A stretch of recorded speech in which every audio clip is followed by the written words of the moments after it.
to another video episode of my podcast. My name is Cheryl, and this is Cappuccino Crafts, my little channel on YouTube, and my corner of the general interwebs where I like to talk about knitting and crochet, although none of that has been happening. And it's all been about books. And I also talk about reading and sometimes TV or movies or other media I am enjoying, and life and other chatty things that I want to share with you. Thank you so very much for choosing to watch this video and spend a little bit of your time with me.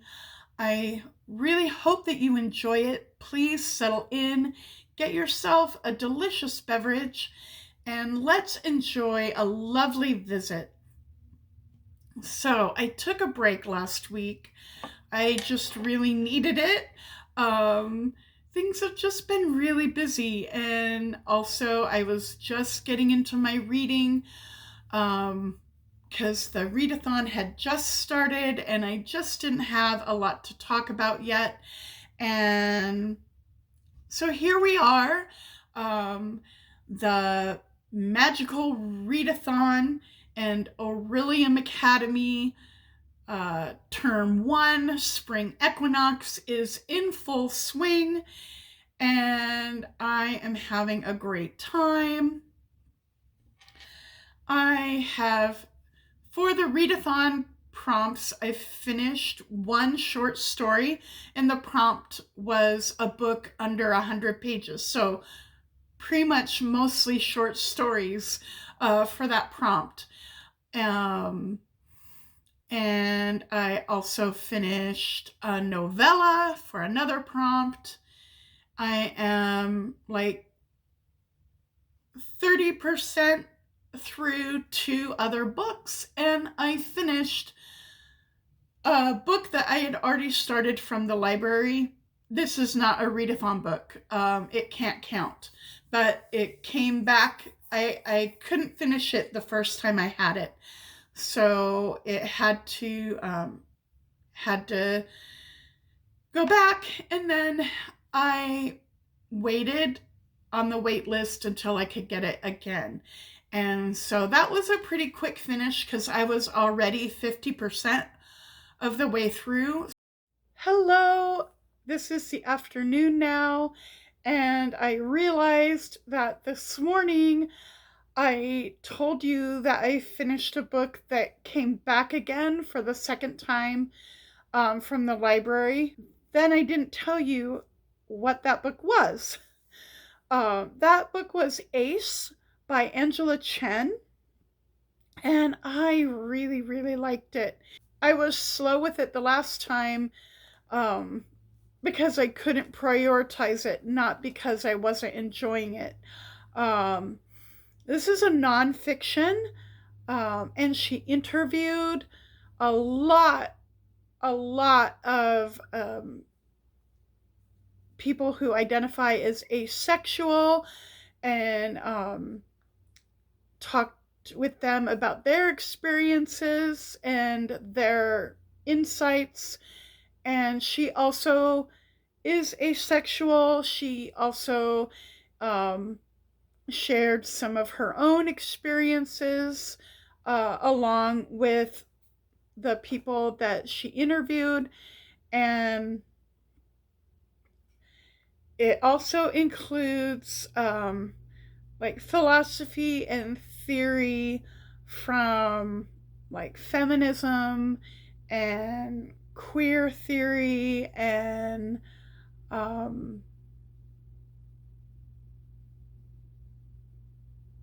think some just general philosophy. But anyway, she puts all of that together. It is very, very readable. I don't read a lot of nonfiction. I am trying to get more confident about nonfiction, and it was very readable for me. It was not dry and dusty and boring like I'm always afraid. It's a mental block that I have. But no, this was really, really readable, and it was thoughtful, nuanced, full of insight, and so interesting. I highly recommend this book to anybody, regardless of your own identity, because this is a tricky topic. It's people have not been talking about asexuality for a long time. It's a little bit new as a concept, or at least something people are talking and sharing and theorizing about. So it can be very confusing to people who aren't familiar with it or haven't questioned or thought about it.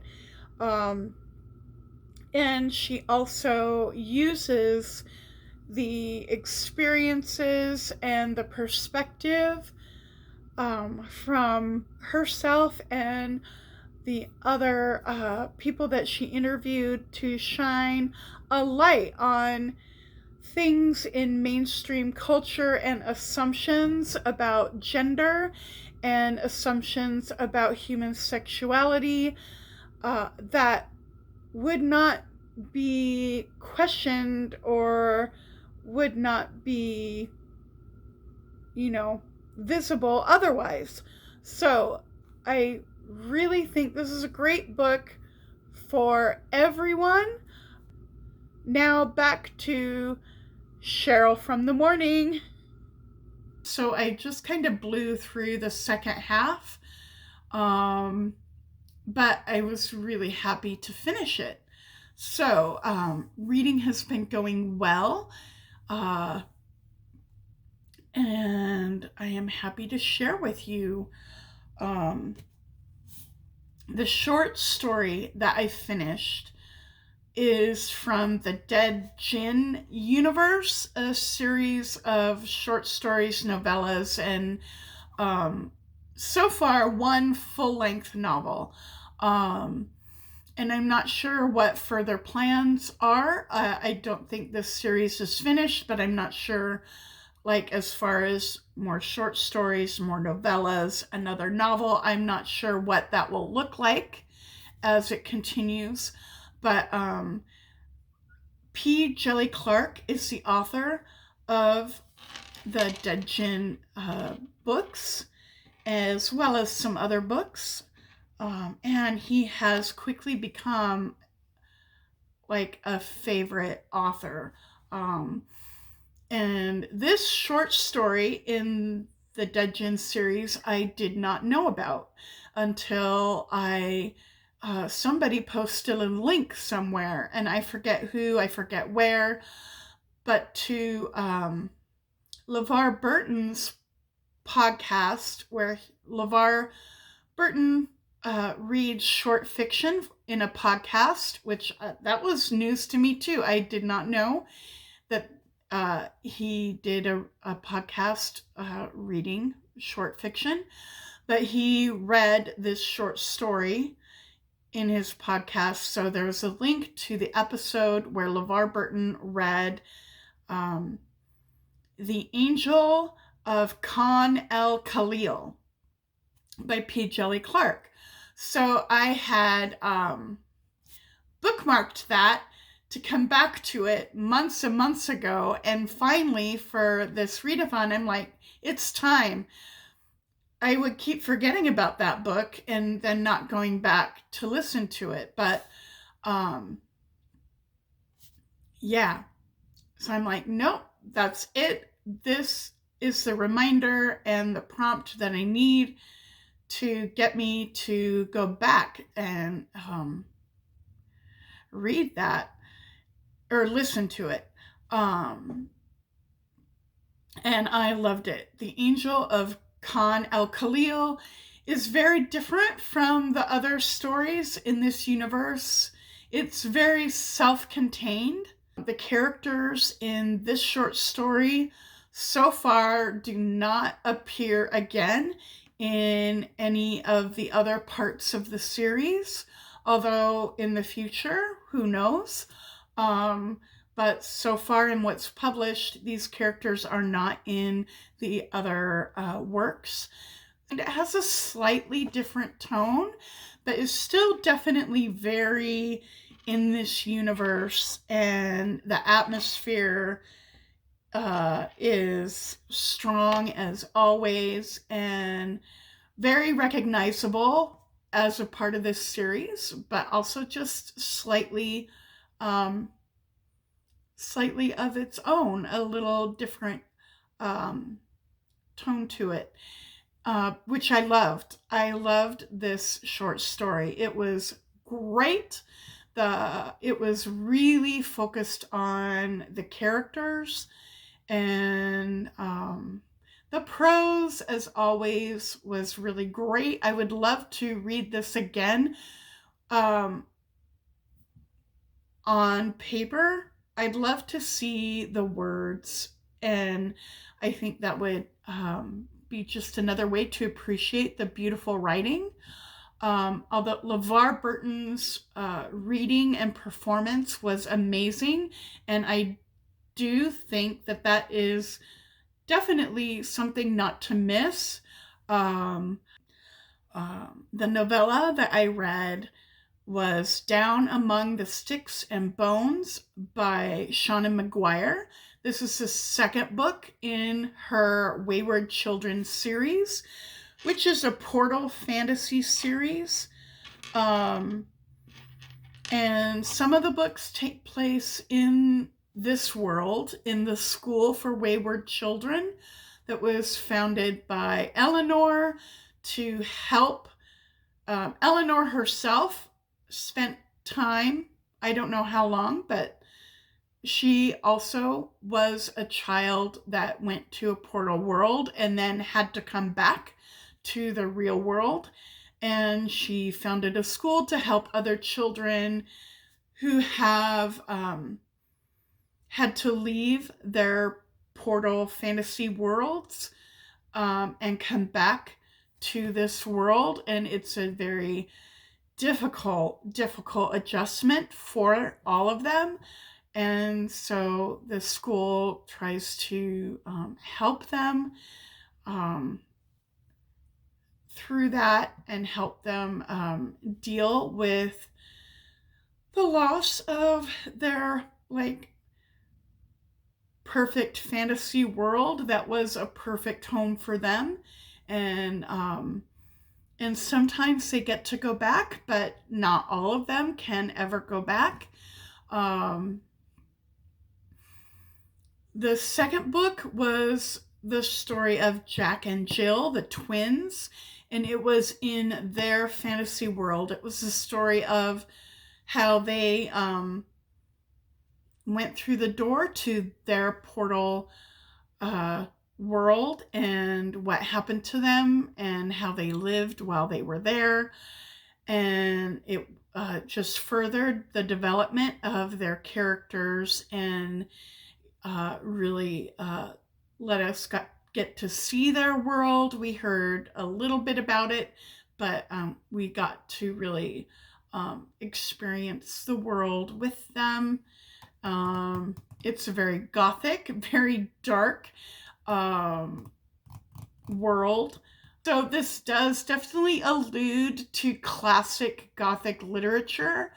Things like Dracula, Frankenstein, and other really old classic gothic atmosphere and monsters. I really liked it. I liked it better than the first book.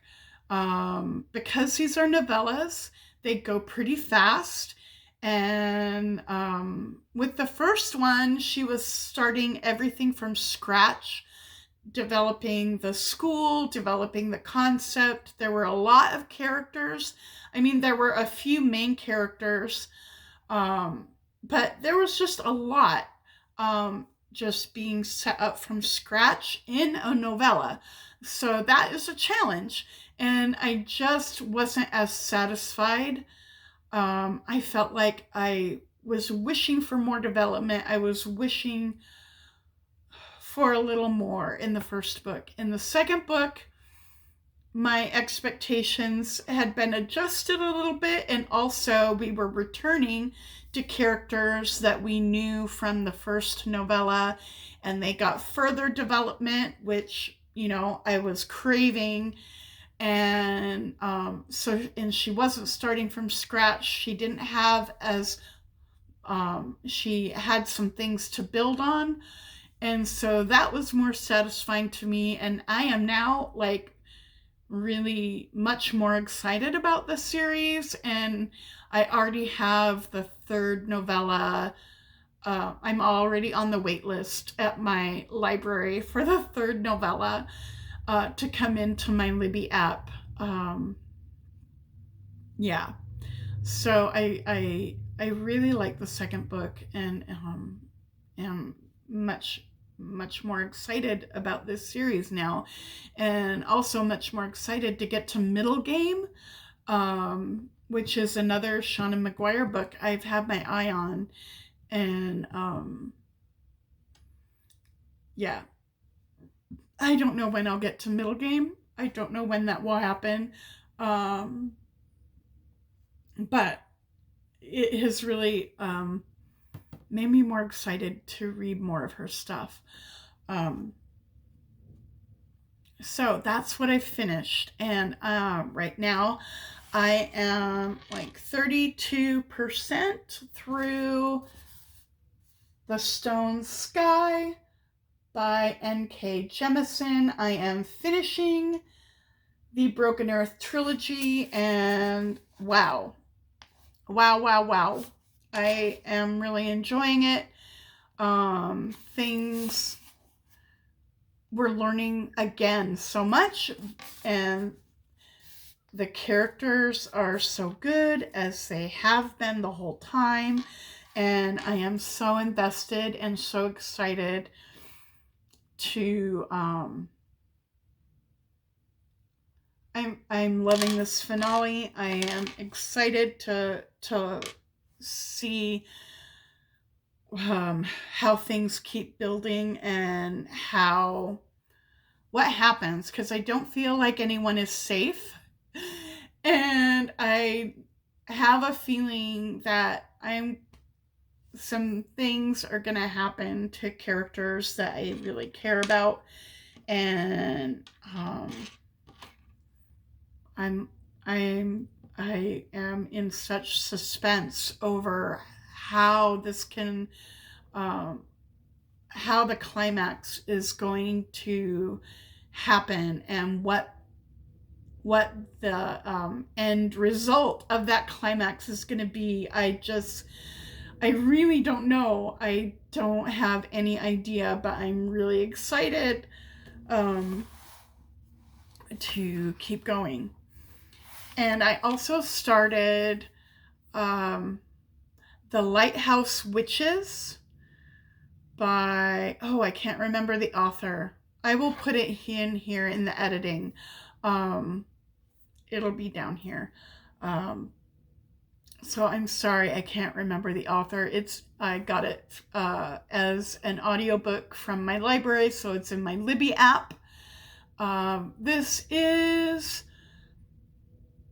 a dual timeline. I thought it was going to be more on the historical fiction side, which it is. It is historical fiction, but I feel like it's starting to lean also a little bit more into horror than I expected. I knew it was going to be creepy and atmospheric. It's a very witchy book. And but I did not expect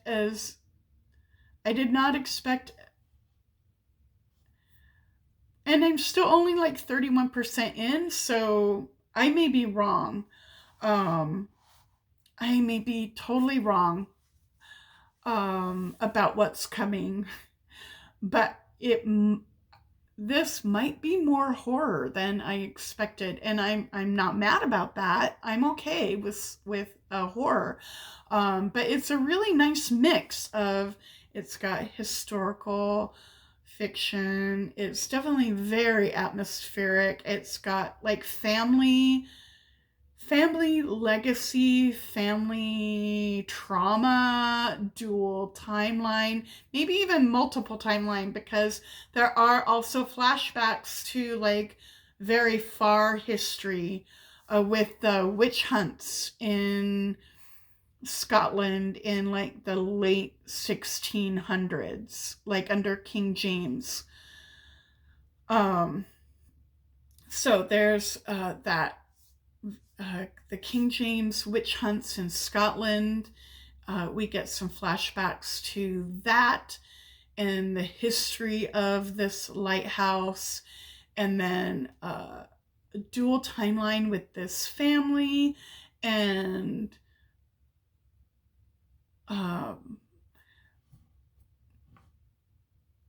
they spent time at this lighthouse, and then they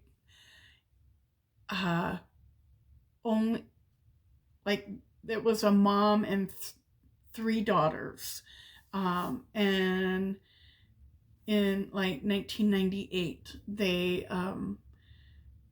come, and the mom is an artist, and she's supposed to paint a mural in the lighthouse, and they're living like in this lighthouse. The lighthouse keeper did not live in the lighthouse. The lighthouse was, there was no living quarters in the actual lighthouse, but there was a little house to the side for the lighthouse keeper to live.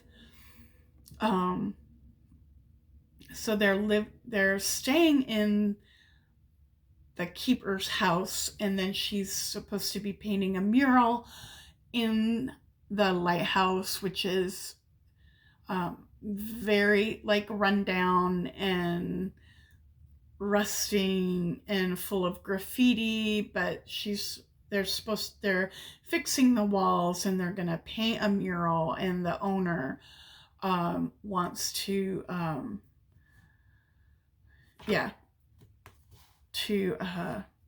fix up the lighthouse. So they come, and then a few months later, only one of them is found in the woods, and the mother and two of the children are missing. And then in 2021,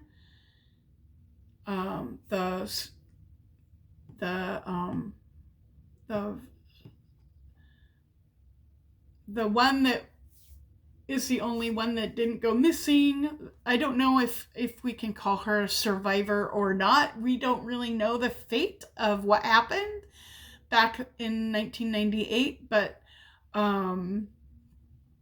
she ends up going back to the lighthouse to find out really what happened.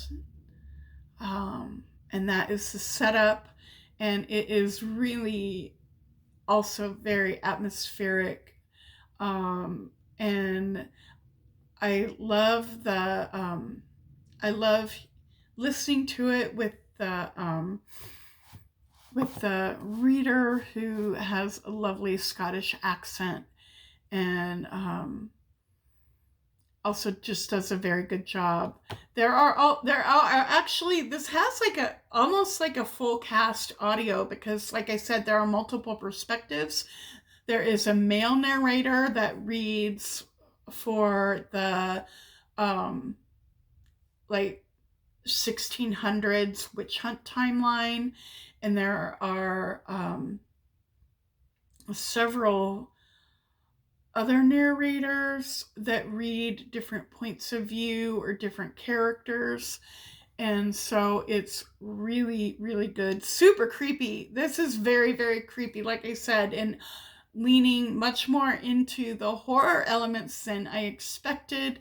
I am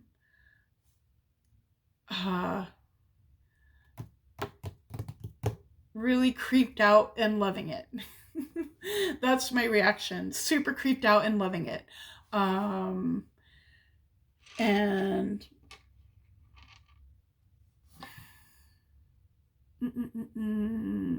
so that's what I'm in the middle of, what I finished. And I do have a list. I have made a list with the prompts that I want to do for the readathon to get my calling. Although I'm keeping my options open, I'm going to read as much as I can and see what calling options I can do. But I've kind of got a plan. I've got prioritized certain prompts. I've got several options for prompts because mood reader. Yeah. I thought about bringing a few books from my shelf that I think I'm going to get to for prompts, but my ideas of what I want to do for each prompt changes.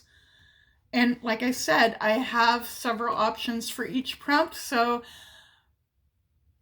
it changes every day what I think I'm going to read next. So I can't predict what I will actually read because I've got some things in my Libby app and some things that might come in soon in my Libby app because I put a whole bunch of things on hold 2 weeks ago, hoping that some of them would come in during the readathon.